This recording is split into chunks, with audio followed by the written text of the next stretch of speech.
Oi, eu sou Carlos Henrique Abud e o vídeo de hoje é sobre 3 crenças equivocadas a respeito dos escritores.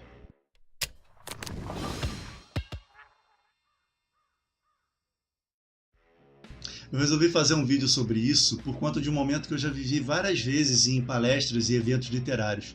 Aparentemente, um monte de gente tem excelentes ideias para histórias, ou mesmo histórias já começadas e guardadas na gaveta, e não fazem ideia de como dar continuidade a isso. E eu sempre tento incentivar, mas frequentemente eu ouço das pessoas que elas não têm talento, que elas não são escritores de verdade.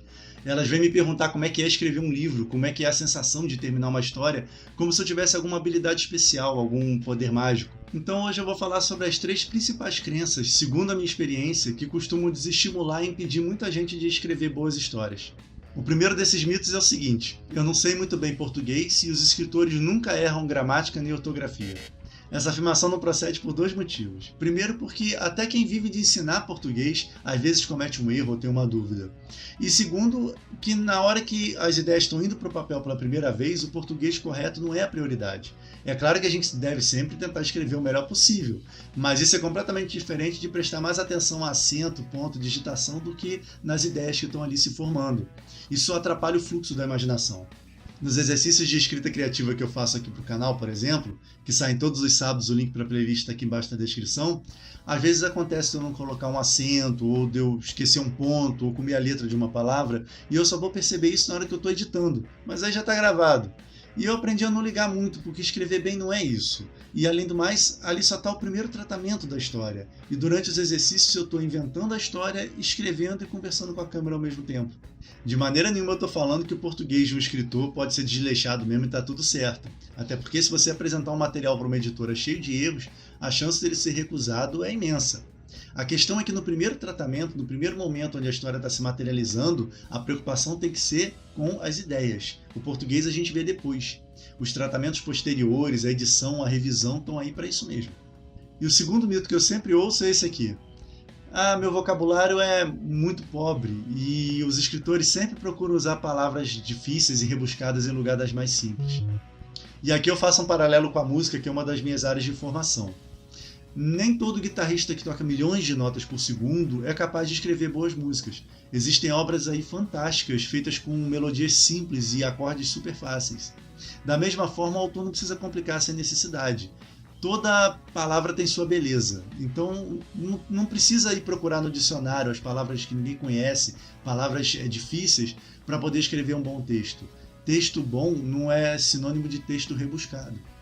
É interessante, claro, para o autor buscar sempre ampliar o vocabulário, da mesma forma como um guitarrista vai se beneficiar de aprender e dominar as escalas mais exóticas. Mas o legal também é ter o bom senso de saber usar esses recursos quando a obra pede. O vocabulário de um autor, ele reflete muito o olhar desse autor, a vivência do autor. E muitas vezes mesmo, as primeiras palavras que vêm na cabeça na hora que a gente está escrevendo são aquelas que melhor traduzem a ideia que a gente quer passar para o papel.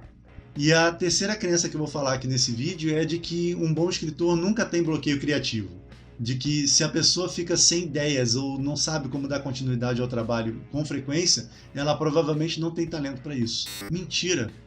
Raríssimos são os autores que nunca passaram por um momento de branco ou mesmo alguma fase sem conseguir produzir. Acontece que muitos autores, principalmente os profissionais, não podem se dar o luxo de ficar sem produzir por muito tempo. E aí que entram as ferramentas e os recursos para estimular a criatividade e manter o trabalho sendo feito. A capacidade da gente ter ideias pode e deve ser estimulada, não só pelos autores, mas por qualquer pessoa que trabalhe com criação. Voltando aos encontros literários que eu mencionei no início do vídeo, o bom desses eventos é que são ótimas oportunidades de falar para as pessoas que têm essas crenças de todos os percalços pelos quais os livros passaram, todas as versões que o livro teve, todas as vezes que ele foi escrito e reescrito, montado e desmontado, todas as pesquisas de referências que foram feitas e exercícios para superar os momentos de branco, de falta de ideias e por aí vai.